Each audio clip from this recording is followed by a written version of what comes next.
The ALCO DL-109 was something of an oddball in the history of American diesel locomotives. Not many of them were built, and the New York, New Haven and Hartford Railroad was, by far and away, the largest operator of this type, with 60 examples on their books. Although the real things are now long gone, we can still potter about with these bizarre locomotives in Train Simulator, but is the in-game version any good? Stay tuned to find out. The DL-109 add-on was developed by Digital Train Model and released in April 2021.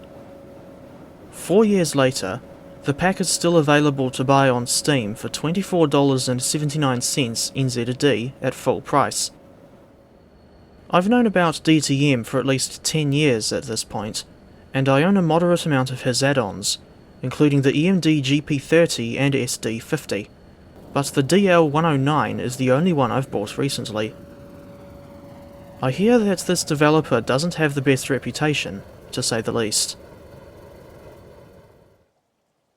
As for what's included in this pack, we'll start off with the liveries, as usual.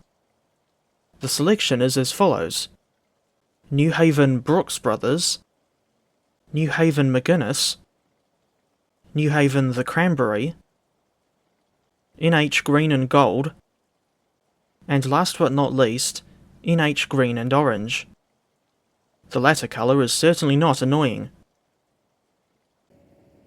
Some streamlined passenger coaches are also included, with details on the specific variants being found in the manual. On the surface, these coaches look fine to me, but there's apparently some inaccuracies where certain details are concerned. I can't verify what those inaccuracies are because I don't know anything about these coaches. If my research is correct, 0722 and 0759 were the only members of their class to receive the Cranberry and McGuinness liveries respectively.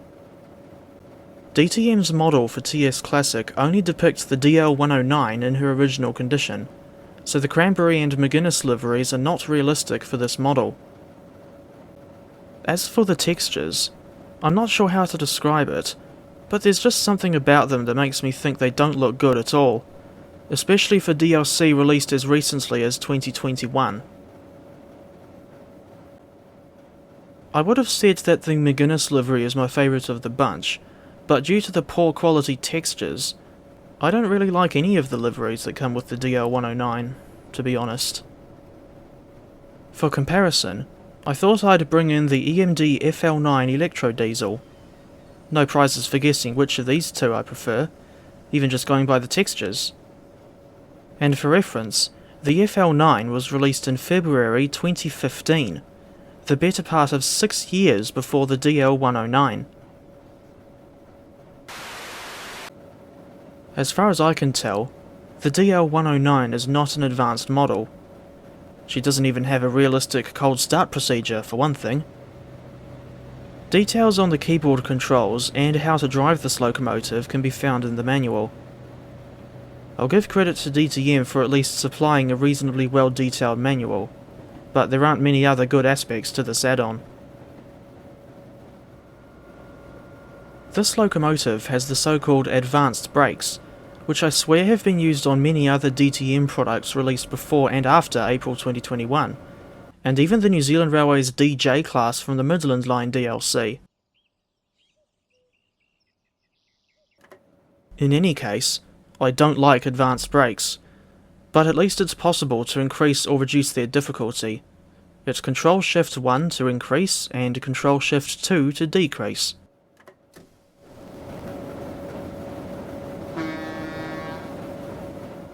For some reason, the headlights on this locomotive do not work, regardless of whether you're pressing the normal H key or clicking the button in the cab view. This problem has been around ever since the initial release, and why it still hasn't been fixed is anyone's guess. Meanwhile, it's a good thing we haven't got black voids in the window spaces, but the engine room detail is still pretty basic. I also noticed a missing texture on the coupler for the green and gold livery, but none of the others. How did this get through quality control and out to the customers? The sounds on this locomotive are subpar, to put it mildly. Although, to be fair, it wouldn't have been possible to record the prime mover audio from the real thing, for obvious reasons.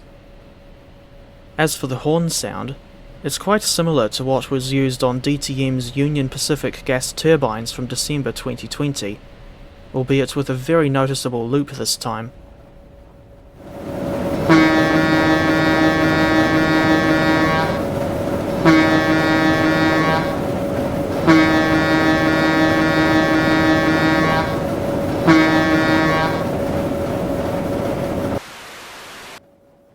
The DL-109 comes with 5 scenarios for the Springfield line, a route developed by Virtual New Haven Railroad and released in August 2016. I don't know enough about the real New York, New Haven and Hartford Railroad and its operating practices to verify the accuracy of these scenarios, and despite not being a fan of default scenarios, I still went ahead and tried at least 2 of them for this review. One of them was called Springfield to Boston Mail, and it involved a light engine shunt at Springfield before a run down to Hartford with a really short mail train. The broken headlights was especially annoying in this scenario, and the other one I tried, because they were both set really early in the morning.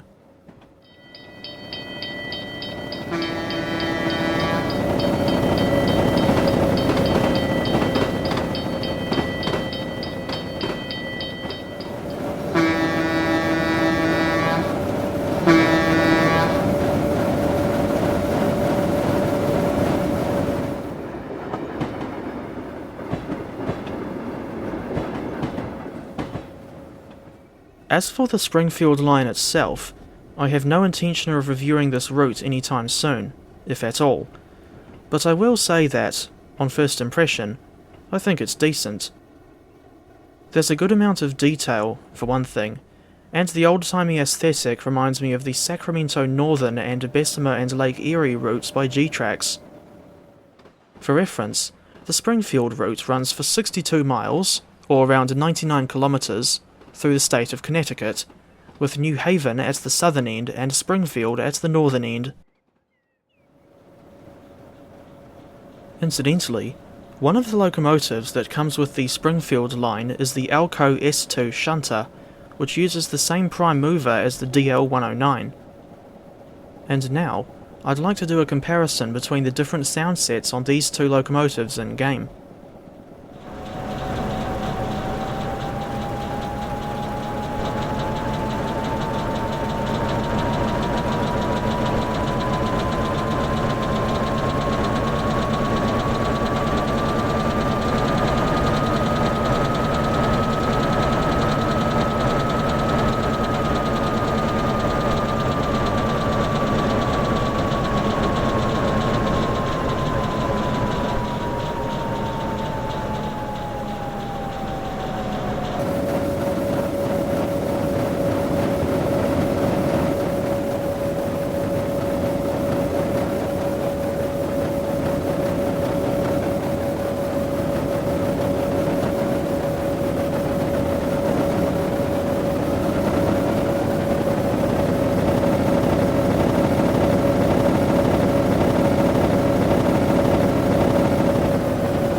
You may have heard it differently, but to me, I swear I can still hear the idling sound playing constantly on the DL-109, regardless of what notch the throttle is in.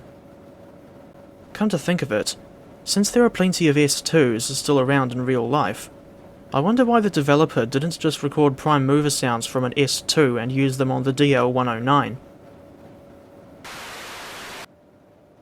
If you're interested in the American side of train simulator content, the ALCO DL-109 is one add-on to avoid, in my opinion. This locomotive may be ugly, but she's still somewhat fascinating, and I wouldn't have thought she would ever appear in Train Simulator.